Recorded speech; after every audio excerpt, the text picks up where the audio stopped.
hey, you may not know who I am, but your students have been using the textbook that I wrote in their studies of Kentucky history. Our great state first distributed my book to local schools in 1896. So much happened in the next few years, including the assassination of our duly elected governor, William Goebel, in 1900, that I produced a revised copy in 1906. If there is one difference between my book and the texts you use in Kentucky today, it is the view we have of God's hand in history. Now books are written as though there is no God at all. But at the turn of the 20th century, everybody knew God was sovereign over the affairs of men. Allow me to read you just a small entry about Daniel Boone from my book. He sought the unpeopled lands of Kentucky because he loved the wildlife of the woods. With the coming of civilization, he departed. But he was an instrument in the hands of God to open the way for the foundation of a great state. No matter what happened, we knew God's hand guided the journey of our great Commonwealth. And speaking of the Commonwealth, I did not come to talk about me. I have invited a few of my friends from my book to come and tell the story of our great state. I was talking with Simon Kenton the other day, hoping he might come and share with us. He was unable to make it, but he convinced his good friend, Daniel Boone, who had just gotten back from a hunting trip. He said Daniel would come. But I haven't seen him. Wait a minute. Daniel, is that you?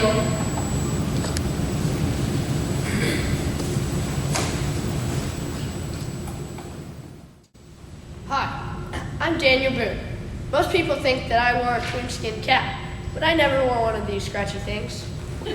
Instead, I wore a felt hat. Anyway, I was born in good old Exeter, Pennsylvania on November 2nd, 1734.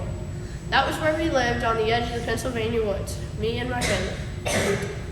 My parents were Squire and Sarah Boone, and I had just a few brothers and sisters. I had Squire Edward Elizabeth Israel Samuel Jonathan Mary George Sarah and Hannah. I reckon I was never too good a speller, but I could read and write okay. I guess my mother taught me that. We moved from Pennsylvania to North Carolina when I was still a boy. That was when the colonies belonged to England. I hunted most of my life, and I guess I was a real good shot, but I reckon I had a real good rifle. It was made by a man named Conrad Humboldt. Conrad was a man who moved to Kentucky, and he was real good at making rifles. He had a brother who lived in Louisville who made rifles as well. Anyway, Conrad had a real good great something or other grandson or grandnephew or something like that. Anyway, I would normally provide the food for the family because I was such a good shot. But I reckon I was also real good and skilled in the wild. I headed to Kentucky when I heard about it from a friend. One day, after I'd been to Kentucky a few times, I was at my sister's wedding in North Carolina, and I saw a mighty fine, good-looking gal, and her name was Rebecca. I couldn't marry her right then because there was a war going on, but I married her a few years later, and we had a few children. We had James, Israel, Susanna, Jemima, Lavinia, Rebecca, Daniel, Jesse, William, and Nathan. As if my own 10 critters weren't enough, I had to go and raise 18 children. I raised 2 of my brother's kids and 6 of my wife's brother's kids. I reckon I always went west because I wanted just a little more elbow room. I love Kentucky about as much as any man can love any country. I made the Wilderness Road because I was paid by a man. But some people from North Carolina came down and helped me. They also wanted to go to Kentucky. When we got to the Kentucky River, I made a settlement, which was made into a fort a while later. Then I met a man named Richard Henderson. Well, I guess I already knew him because he was the one who asked me to build the Wilderness Road. But anyway, he named the settlement I made after me. He called that, therefore, Boonesboro. I reckoned that I wanted my family to see the beautiful country, and so I moved them down with me. But I had to try twice before I succeeded. Once, my son James, well, on the way he died because of an engine attack. But aside from that, we was able to settle into the fort quite nicely. My daughter Mima one day, or Jemima as y'all say, was captured with a couple of her friends by some Indians. And when I heard about it, I went right on after her after grabbing some men. We was able to track them real easy, and after 3 days we caught up to them. We yelled to the gals to duck, and they ducked, and we shot the Indians that didn't run off. The ones that ran off ran like rabbits, scared silly. And then another time, after we hurried the girls back to Boonesboro, I was captured by the Shawnee. And my Indian father, who renamed me Sheltawi, decided that I was going to be his son. Well then, when I learned for plans of a siege on Boonesboro, I had plans to escape, and they were much more urgent now. I succeeded in getting away from the Indians, and I got to Boonesboro before they could catch up to me. I warned Boonesboro, and we prepared for war. When the Indians came, my Indian father was mighty disappointed in me, but I was able to talk to him, and we was able to keep the forts quite safe.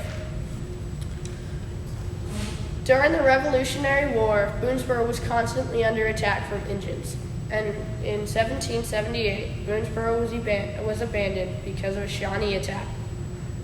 That was such a shame. I gained a lot of land as a pioneer, though. Then one day, it all started getting muddy. Lawyers would take me to court and prove the land wasn't rightfully mine. I had to leave the beautiful country. So I went west to Missouri and settled there, and my dear old Rebecca, well, she died. I reckon we was married for 52 years. I decided to go all the way west to Wyoming just to take a nice long walk at 82. And then when I got there, I decided to go back to Missouri because even though there was lots of game and animals there, I wanted my family. I decided once I got back to Missouri that I was going to retire and stop going places. My body was getting sick more often, and one day I decided to give the good old bucket a kick and lie down in my bed. That was a sad day, the day I died. But then these plum hooligans came and dug me and Becca's graves up and moved them over to Frankfort. Darn people. Well, I guess I'll be seeing you later.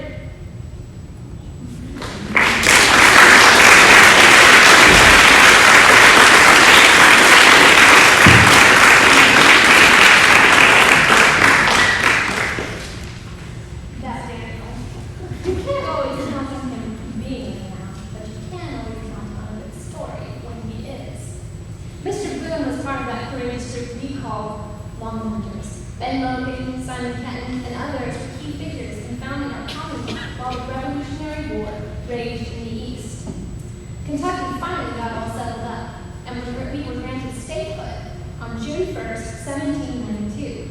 As a state, we needed to elect a governor. We could not find anyone more qualified than Isaac Shelley, and so he became our first governor. He always keeps a busy schedule, but he found the time to stop in for a few minutes today. Governor.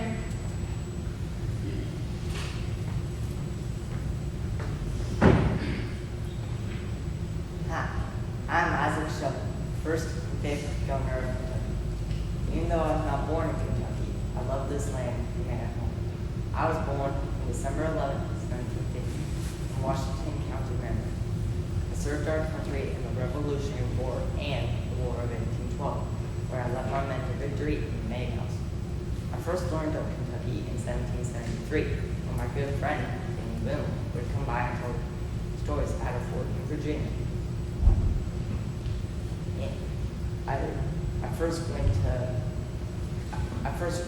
I took the Wilderness Trail when I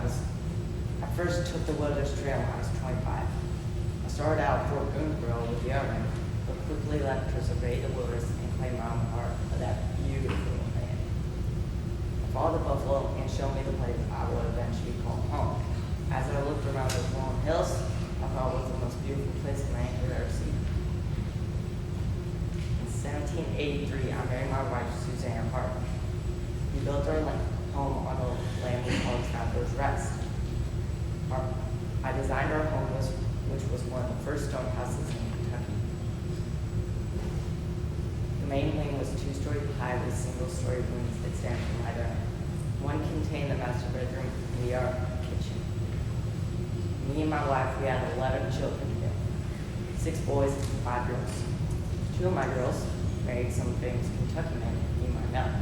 Sarah married Dr. Ephraim McDowell, and Lutetia married Kentucky Secretary of State Charles Stewart Todd. I was on the convention that helped make Kentucky its own state in 1792. Not long after, I was elected to be Kentucky's first governor. But when I retired, I returned to the farm, making whiskey, cider, raising cattle, and apple growing.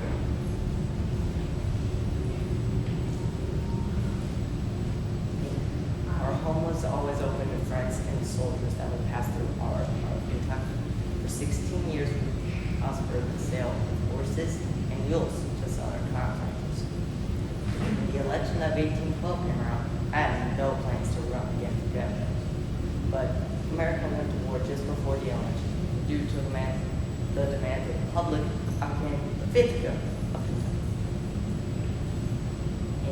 In 1813, I organized and led 4,000 Kentucky volunteers to join the war under the command of General William Henry Harrison in an invasion of Canada. Due to the invasion, we defeated the British and the Indian allies at the Battle of Thames on October 5th, 1813. One of my last acts of service was in 1816 when I went with Andrew Jackson to help negotiate the successful Jackson Purchase and to expand land west of the Tennessee. After some health problems at the age of 76, I enjoyed a quiet evening with my wife on a farm. I went for a walk around the farm, and when I returned, I sat down with my wife, and then, right then and there, I died. Elizabeth, it's time for me to head on back to her. Take care, y'all.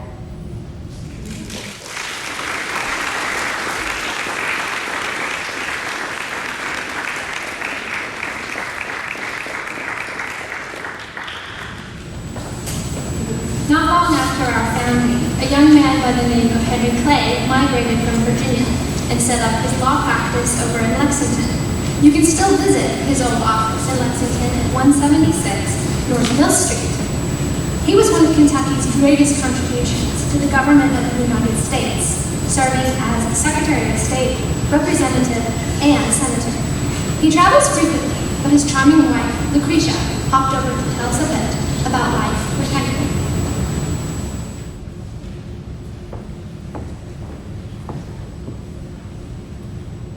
Greetings. I am Lucretia Hart Clay, the wife of the famous Henry Clay. My husband is probably out arguing with some old friends, but I have no interest in such things. I will tell you all about my husband. Henry was born in 1777, just 9 months after America won her freedom. His childhood had a tragic start. When he was just 4 years old, his father died, leaving poor Mrs. Clay to care for 8 children all alone. Of course, she remarried to an actor. His stepfather took a special interest in him. Noticing his bright mind and intelligence, he encouraged him to get a good education, starting at a young age.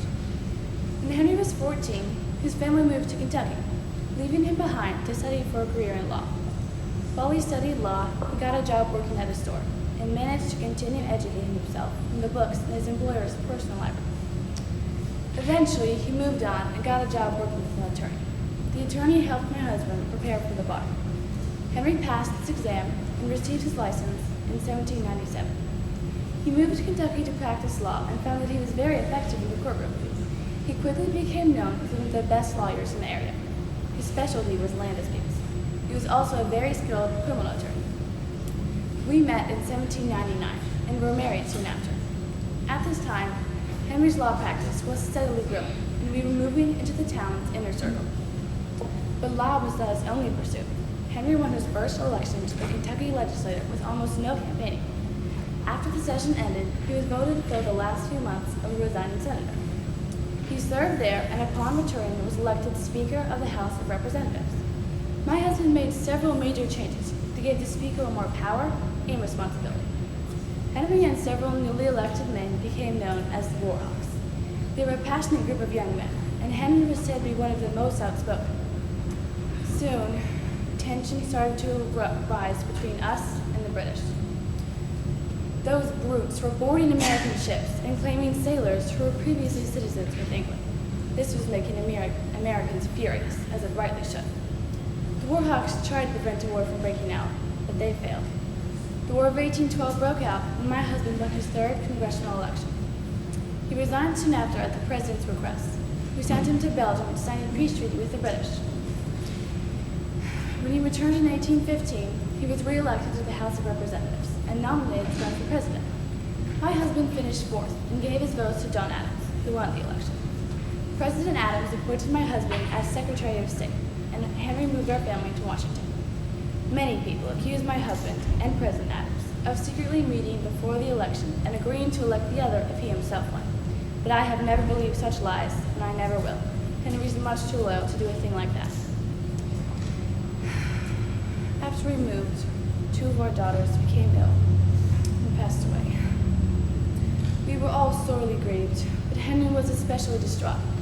He buried himself in endless work until the stress of the job brought him close to a mental collapse. President Adams noticed and helped him in any way he could, for which I am deeply grateful. Henry ran for president again in 1828, but lost to Andrew Jackson. I was quite surprised that he ran so soon after our great loss, but as I soon learned, nothing could stand in the way of Henry's cause and politics. After the campaign, he was depressed about losing to Jackson and exhausted, so we moved back to our beloved home in Kentucky for a rest. 3 years later, he returned to fill a vacancy in the U.S. Senate. He immediately set to work refining a financial plan that he had been working on for years. But once presented to Jackson, he immediately vetoed it. Henry ran for president a third time, but ended up losing quite badly to Andrew Jackson. He continued working in the Senate, even though he was deeply humiliated. Problems soon arose over a new tariff on South Carolina. The people of South Carolina were enraged because President Jackson had threatened to send soldiers to force him to comply with an unjust law he passed. My husband worked hard and produced a compromise tariff of 1833. The South accepted, and Jackson approved. Henry resigned from the Senate and ran for president for the last time. He lost again. This was an enormous disappointment to him, but he soon had his mind turned to other matters. Trouble was brewing between Texas and Mexico. You see, they both claimed the land that was between the two rivers beside Mexico. My husband has always believed that war was a tragic waste of time and desperately tried to prevent it. But despite his efforts, the Mexican War broke out in 1846. After the war, slavery issues resurfaced, and Congress turned to my frail and ill husband. Henry begged his fellow congressmen to compromise, but the president opposed all their suggestions. Then, suddenly, President Taylor died, and Vice President Fillmore was elected. Things were looking much better when President Fillmore came to power, but suddenly, the omnibus bill fell apart. Henry left the Senate for the last time, depressed and tired. After he left, Senator Douglas reassembled Henry's bill into 5 smaller ones, called the Compromise Tariff of 1850. It was passed, and Douglas gave full credit to my husband. Imagine our joy when we found that the bill he had worked so hard on for so long had finally been passed. We spent several happy months together. Then Henry traveled to Washington for the last time. He was honored and recognized by both parties before leaving. Then, on June 29, 1852, with our son by his bedside, Henry breathed his last. Not everyone agreed with my husband's politics, but he had many friends and affected countless people. I would like to repeat the words of Abraham Lincoln when he described my husband. He knew no north, no south, no east, no west, but only the Union, which held them all in its sacred circle. Throughout, he has constantly been the most loved and the most implicitly followed and the most dreaded by opponents of all living American politicians.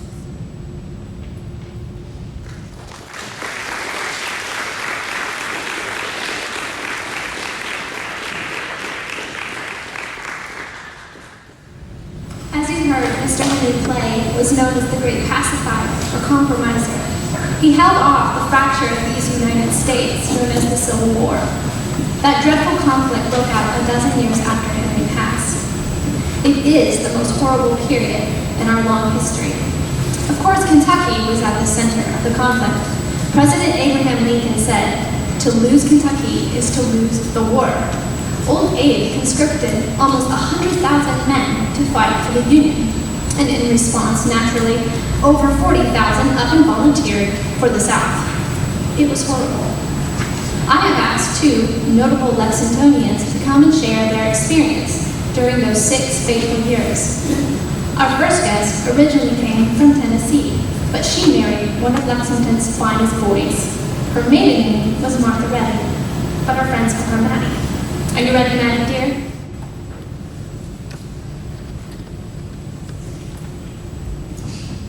I am Matthew Morgan, and I am very thankful you invited me here today. In no other way does the enemy give us so much trouble, with so little expense to himself, as by the raids of rapid movements on bodies of troops. Says President Abraham Lincoln about my wonderful husband, John Hunt Morgan. John was born on June 1st, 1825. He was the eldest of 10 children.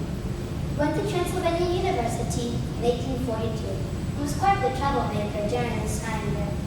He told me that he'd gotten a duel while he was there with a student named William L. Blanchard. Thankfully, they both lived to tell the tale. People have told me how I fought in the Mexican War and the tragedy of his uncle being cut into pieces by the Mexicans in the Battle of Buena Vista. This war was a military experience used in the coming Civil War. It has never been a topic we talked about regularly, but I learned that he was married to a girl named Rebecca Grax Bruce before he married me. He married her on November 21st, 1848. It has been interesting to learn about the things he did before the war, for I believe the war changed him quite a bit. He served in the town council and school board. I was heartbroken when John told me how his first child was still gone, for I know the sorrow of losing a child, our own child. John was also a successful businessman, owning a hemp factory and a woolen mill. He was in a partnership with two of his brothers, Richard and Calvin. Because of the war, he never went back to working in the business industry. He began collecting rifles for local Kentucky militia in 1857. When he joined the Confederates, the Rifles joined with him. In July of 1861, his first wife died. Since he had no children and his first wife was dead, he decided to join the Confederates. He journeyed into Confederate lines in September of 1792 riding his plane. On February of 1862, I met my future husband, when General Hardee invited Captain Morgan to my father, Colonel Ray's home. It was clear he was in love with me. We made frequent visits, and on some evenings we would go on horseback rides together. Soon after, he was called away to fight in the Battle of Shiloh, which took place on April 6, 1862. This was an important battle during the Civil War, and is remembered as the bloodiest battle of the war. In July of 1862, he went on one of his greatest raids. He left out of Knoxville, Tennessee, to go on the first Kentucky raid. He captured many towns and scattered 1,500 home guards. He returned from his raid to Sparta, Tennessee. Since our romance was during the Civil War, John was always called away to do things for the Confederates. And his raid on Gallatin, Tennessee was livid. In August, he and his raiders left for Gallatin. There they captured Colonel William P. Boone and all of his frigates and guards. After the prisoners were taken, they started destroying as much train track as they could, which cut off General Bill's supply lines for 98 days. Although this was a spectacular raid, I was glad to find out that some federal soldiers came through and raided the people of Gallauden's personal belongings to get revenge for the Union prisoners. Since the South was wrong to say, John said he'd get revenge for Confederate citizens. On December 14th, 1862, I married John Hunt Morgan. It was a blissful evening full of feasting and dancing. It could not last, and John was called away to go on his Christmas fair a week later. He caused much disruption by terminating over 2,000 feet of bridge work. He returned on January 4, 1863. Later on that day, he went on a disastrous raid. He left on June 8, 1864 to Alexandria, Tennessee, and went and disobeyed orders by going into Ohio. While on his way, his brother Thomas was killed in the Battle of the Bend, July 5, 1863. I was so very sorry for John. From that point on, things got worse and worse. Since he was being pursued by a 50,000-pound militia, he decided to surrender and save the lives of his remaining men. He was saved. Although he was imprisoned in a high-security jail in Columbus, Ohio, he was alive. He and some of his men took a hole, plastered up the prison wall, and made an escape on November 27th. That same day, I gave birth to another daughter. To our sorrow, she died the next day. I was reminded of my husband in Christmas of 1863. John tried going on one more raid to the Confederacy, June of 1864. This raid was a complete failure, and it crushed my Christmas spirit. On September 4th, 1864, my darling John was killed in Greenville, Tennessee. Nobody knows exactly how it happened, but I strongly believe he was murdered even after he surrendered. On April 7th, 1865, I gave birth to another daughter and named her Johnny in memory of her brave father. Later on in my life, I married Judge John Williamson. Together we raised 2 boys named Johnny. And I became very ill in 1887, and at the age of 46 years, I died with my daughter Johnny by my side. The keeper having been destroyed, John Hunt Morgan, also known as the Federal Confederacy, and Mr. Trinidad.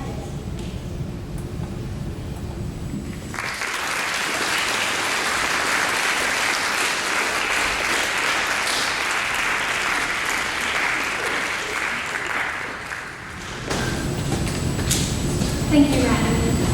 Perhaps the most famous American to be born in Kentucky is Abraham Lincoln.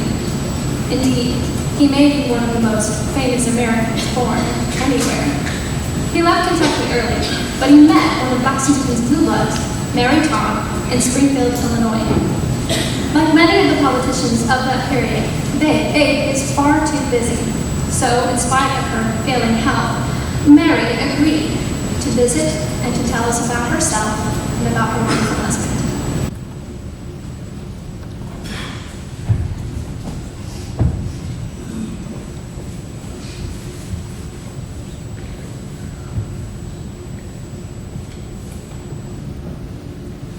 My name is Mary Todd Lincoln, but I was originally named Mary Ann Todd. I was born December 13, 1818, in Lexington, Kentucky. My father was Robert Smith Todd, and my mother was Eliza Parker Todd. I have 5 sisters and 3 brothers. When I was 4, my younger brother George died, and 2 years later, my mother died in childbirth with my other brother. My father quickly remarried, and his new wife was Betsy Humphreys. Neither I nor my siblings liked their new mother. She often treated us coldly and favored her own children. I attended Ward's Academy, and once I graduated from there, I went to Madame Littell's boarding school for young ladies, and it was only 2 miles away from my home. Once I graduated from Madame Littell's boarding school, I decided to go live with my elder sister, Elizabeth, in Springfield, Illinois for a period of time. I loved it in Springfield and didn't want to return, but I had very little money, and my sister did not have a room. Once I returned to Lexington, I went back to my old school and decided to teach at Woods Academy. I gained decent money and earned teaching experience there. 2 years later, I returned to Springfield. It was beautiful. I attended parties and banquets, and at one ball I met a tall, handsome young man named Abraham Lincoln. Not long after, Abraham and I started courting, and on November 4th, 1842, I announced that we were getting married. My family did not approve of this. They said I should marry someone that's my equal, not some foreign boy from Kentucky. I dismissed all of this, and Abraham and I were happily married. We had our first child, August 1st, 1843. Not long after he was born, Abraham became extremely busy with a debate against Stephen A. Collins about slavery. Abraham believed that slavery was wrong and that we should change our ways, but Stephen believed that it was necessary for the survival of America. Abraham did end up losing this debate, but his performance earned him great respect from the Republicans. Pardon.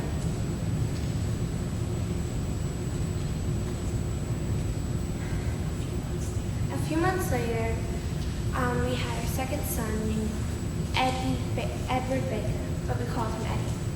And not long after that, we moved to our new home. Soon after, Abraham was elected to serve in the U.S. Congress, which uprooted our family once again, this time to Washington, D.C. Eddie was often sick, and on February 1st, 1850, he died of tuberculosis. I was devastated. I didn't even come out of my room for 3 days. A few years later, I had my third son named William Wallace. And not long after that, I had our fourth named Thomas. So we decided to call him Tad. A few days after Tad was born, Abraham was elected President of the United States. He took office in 1861.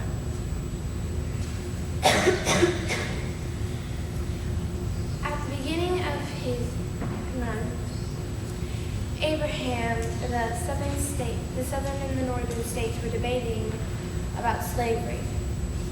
And soon after, the Civil War began. It was a gruesome battle. The Union and the Confederacy both distrusted me, and the Confederacy did not like that Abraham was siding with the Union. It was a tragic battle. My two younger brothers died in the war, and I felt very guilty because I supported the soldiers that killed them.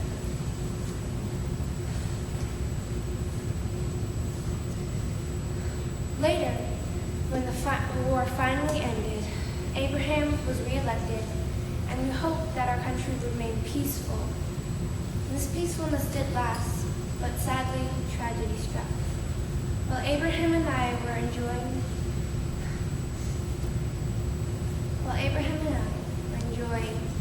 a wonderful play at Ford's Theater, Abraham was shot in the back of the head. I saw the man jump down from our seats and through the doors. I couldn't think of anything else except for how I could save my husband. Abraham died that day, and I wasn't even permitted in the room. We had to return to Springfield, and so I decided to live with my son, Robert. I stayed there for a couple years, but I was too depressed. I decided to travel the world. I saw the most wonderful places. I went to Germany, England, France, Scotland, all over. In 1870, I returned to America, and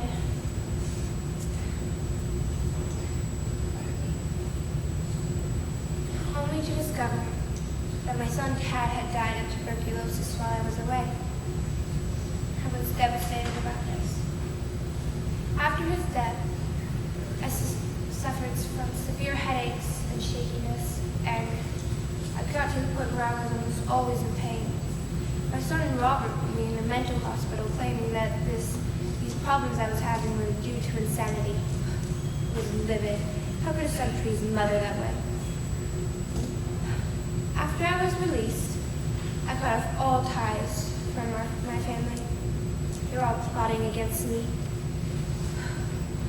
I decided to live at my late sister's Elizabeth home for my last days. And on July 16th, I died of a stroke.